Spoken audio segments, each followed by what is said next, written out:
Hello students, good evening. आज हम science की बात करेंगे। साइंस में जो हम बात करेंगे कोशिका विभाजन, यानी कोशिका विभाजन को इंग्लिश में बोलते हैं सेल डिवीजन। यानी कोशिका विभाजन को किस तरह से बांटेंगे, किस तरह से डिवाइड करेंगे, उनके बारे में आज हम लोग काम करेंगे। उनके बारे में आज हम जानेंगे कि कोशिका विभाजन है क्या, कोशिका विभाजन में क्या क्या करना होता है, नहीं करना होता है। तो इस चीज़ को हम बारे में बात करेंगे। देखेंगे कि कोशिका विभाजन कहते किसको है। सबसे बड़ी बात हम ये पहले, यानी सेल डिवीज़न है तो सेल डिवीज़न यानी कोशिका विभाजन के बारे में हम सबसे पहले जानेंगे। तो कहेंगे कि एक कोशिका का टूटकर, यानी एक कोशिका का टूटकर दो या अधिक कोशिका का जो निर्माण करता है, एक कोशिका का टूटकर दो या दो से अधिक कोशिका का जो निर्माण कर देना ही क्या कहलाता है, कोशिका विभाजन कहलाता है। अगर आपसे कभी भी अगर कोई क्वेश्चन पूछ दे कि कोशिका विभाजन किसे कहते हैं, तो हम एक लाइन में बात करेंगे कि एक कोशिका का टूटकर दो या दो से अधिक कोशिका का जो निर्माण कर देता है उसे हम क्या कहते हैं, कोशिका विभाजन कहते हैं। उसको हम क्या कहते हैं, कोशिका विभाजन कहते हैं। अब कहता है जिस कोशिका का विभाजन होता है उसे हम क्या कहते हैं, यानी जिस कोशिका का विभाजन होता है उसे हम मदर सेल कहते हैं। हम उसे क्या कहते हैं, मदर सेल कहते हैं।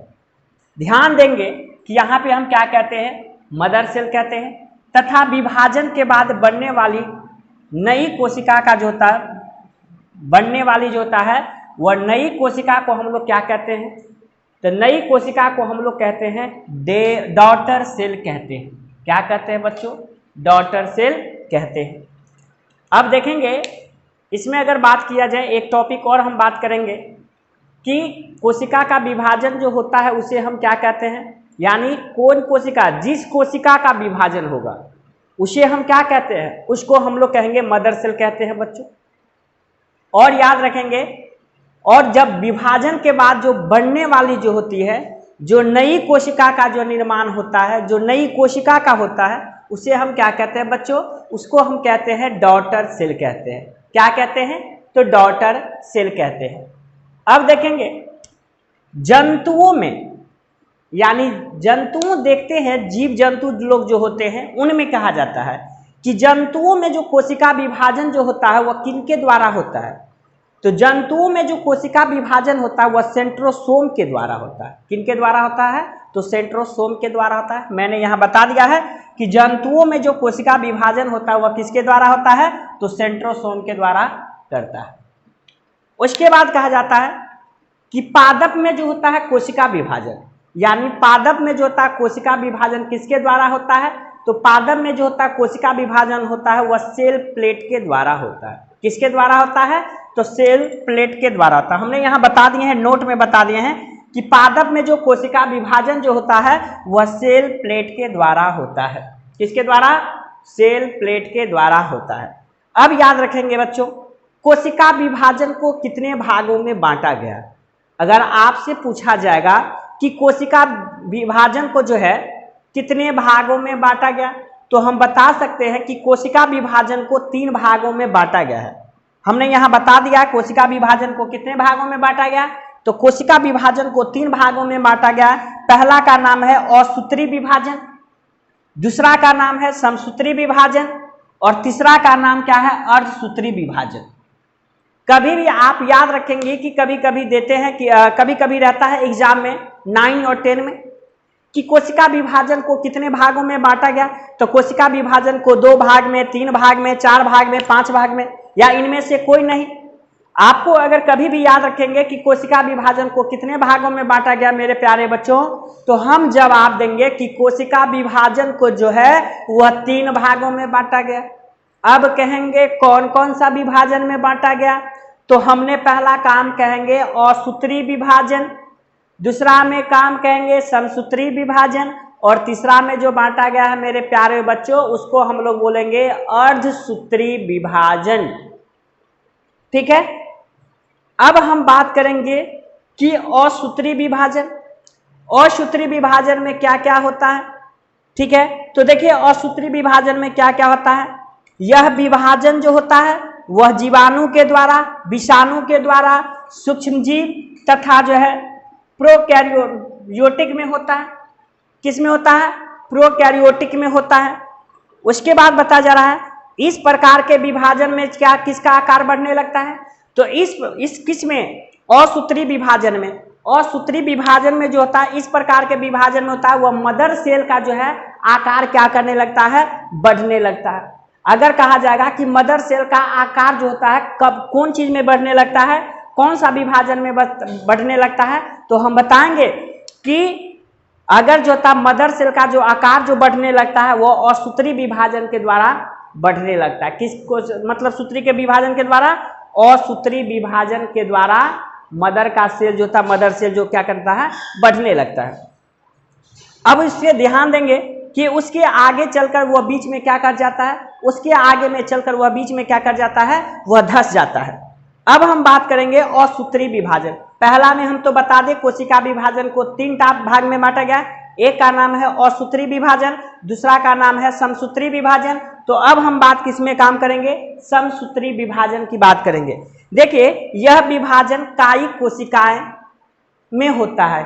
कौन सा विभाजन होता है? यह जो विभाजन जो होता है वह कायिक कोशिका के द्वारा में होता है।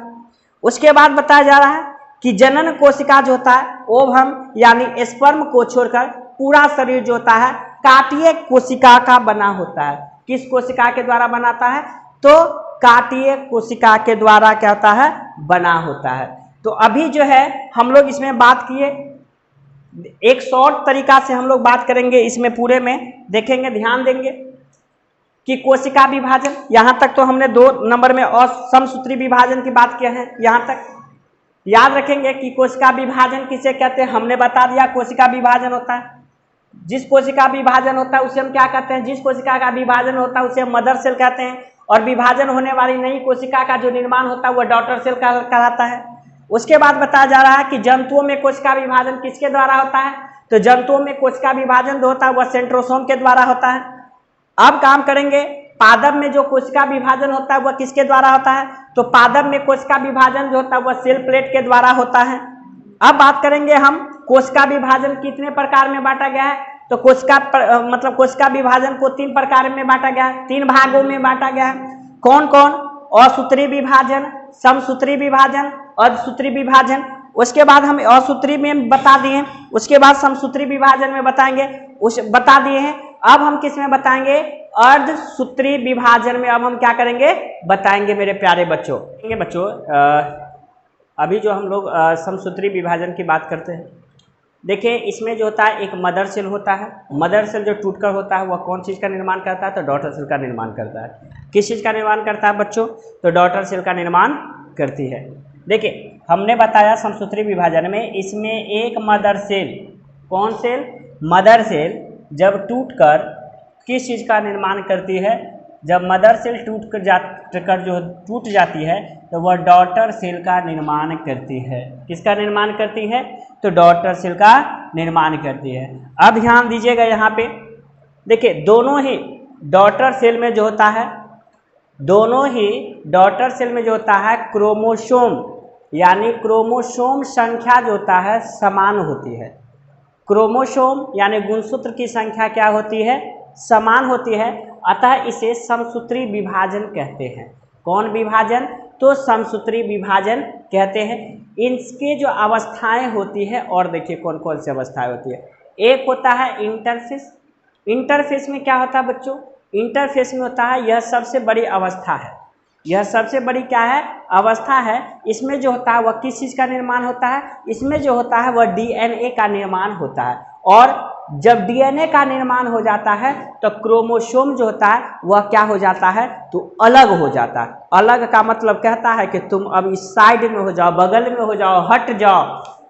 अब देखेंगे इसी में बात हम करेंगे कि दूसरा में है प्रोफेस। देखिए इसमें जो होता है इसमें स्प्लेंडर फाइबर यानी तुर्क धागा जो होता है, तुर्क धागा, जिसका क्या होता है निर्माण प्रारंभ हो जाता है और केंद्रक का क्या होने लगता है, तो केंद्रक का जो होता है वह विभाजन होने लगता है बच्चों।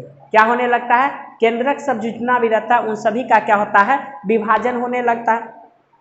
उसके बाद हम बात करेंगे कि मेटाफेस। मेटाफेस में देखिए, मेटाफेस में कहा जाता है कि इसमें जो होता है स्प्लेंडर फाइबर का निर्माण जो होता है वह क्या हो जाता है पूर्ण हो जाता है।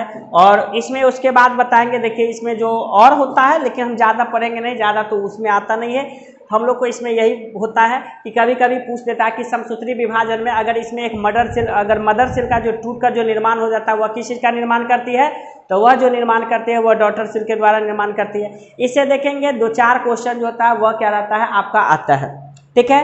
अब देखिए इसमें हम बात करेंगे, अगर क्वेश्चन ये पूछ सकता है कि कोशिका में होने वाले निरंतर जो होता है वह टूट फूट की भरपाई जो होती है वह किस विभाजन के द्वारा होता है, तो टूट फूट की भरपाई जो होता है वह समसूत्री विभाजन द्वारा होता है। कौन किसके द्वारा होता है, तो समसूत्री विभाजन के द्वारा होता है। अब देखेंगे यहाँ याद रखेंगे कि छिपकली तथा चूहा, आप देखते होंगे कि छिपकली या चूहा जो होता है उसका पूंछ जो होता है वह कट जाता है, ठीक है ना। तो वह कौन के द्वारा, तो वह जो होता है हम ये बताना चाह रहे हैं आपको, छिपकली तथा चूहा के जो पूंछ जो होता है वह कट जाता है, वह किस चीज के द्वारा होता है, कट तो जाता है लेकिन फिर क्या होता है दोबारा निकल जाता है, वह किसके द्वारा होता है, तो समसूत्री विभाजन के द्वारा होता है। आप देखेंगे कि छिपकली जो होता है, छिपकली वगैरह दीवार पे चढ़ता रहता है, और छिपकली का जानते कि आहार क्या रहता है, कीड़ा मकोड़ा वगैरह वगैरह वगैरह बहुत सारा चीज़ रहता है जो अपना क्या करता है आहार का पोषण कर लेती है। लेकिन कभी कभी देखिएगा कि उसका पूंछ जो होता है वह कट जाता है। कभी कभी देखेंगे कि कभी कभी बाई चांस अगर हम केवाड़ी लगा रहे हैं कहीं आ गया तो उसका पूंछ कट गया, कभी कभी कुछ भी हो जाता है, तो उस देखेंगे कि उसका फिर क्या करता है दोबारा जो होता है वो पूंछ क्या होता है निकल जाता है। तो अगर आपको बोला जाएगा कि छिपकली तथा चूहा का जो पूंछ जो होता है वह दोबारा जो निकल जाता है वह किस विभाजन के द्वारा होता है, तो हम जवाब देंगे वह जो होता है वह समसूत्री विभाजन के द्वारा क्या होता है। किसके द्वारा होता है मेरे प्यारे बच्चों, तो समसूत्री विभाजन के द्वारा होता है। अब जो हम कोशिका विभाजन को 3 भाग में बांटा गया था, तो हम 2 तो बता दिए थे, एक तीसरा बचा हुआ क्या, असूत्री विभाजन, ठीक है, जिसका नाम है मियोसिस। देखेंगे यह विभाजन जो होता है वह किसमें होता है, केवल जो होता है वह जनन कोशिका, ठीक है, जनन कोशिका यानी स्पर्म एंड ओवम में क्या होता है। इनमें जो होता है वह क्रोमोसोम यानी गुणसूत्र की संख्या घटकर क्या हो जाती है, तो आधी हो जाती है। यानी आपकी अगर गुणसूत्र की, मनुष्य में गुणसूत्र की संख्या अगर पूछा जाए तो मनुष्य में गुणसूत्र की संख्या कितना होता है, 46 होता है। अगर उसको आधी करना है तो कितना हो जाती है, 23, ठीक है ना। तो उसमें संख्या क्या हो जाता है, इसमें क्रोमोसोम की संख्या जो होता है घटकर क्या हो जाती है, आधी हो जाती है, ठीक है। अब इसमें कहता है कि इसमें एक मात्र कोशिका यानी 4 पुत्री कोशिकाओं में क्या कर जाती है, तो बट जाती है। और इसमें देखेंगे इसमें जो होता है वह क्रॉसिंग ओवर की घटना होती है, और लास्ट जो है इसमें कहता है इनका फॉसिस अवस्था क्या होती है, कि घटना अवस्था हो जाती है। तो आज के लिए हम इतना ही पढ़ाएं। अब जो है नेक्स्ट क्लास में हम लोग क्या करेंगे, कोशिका विभाजन, अब लमसम आपका सेल डिवीजन जो है वह खत्म हो गया है। तो जय हिंद।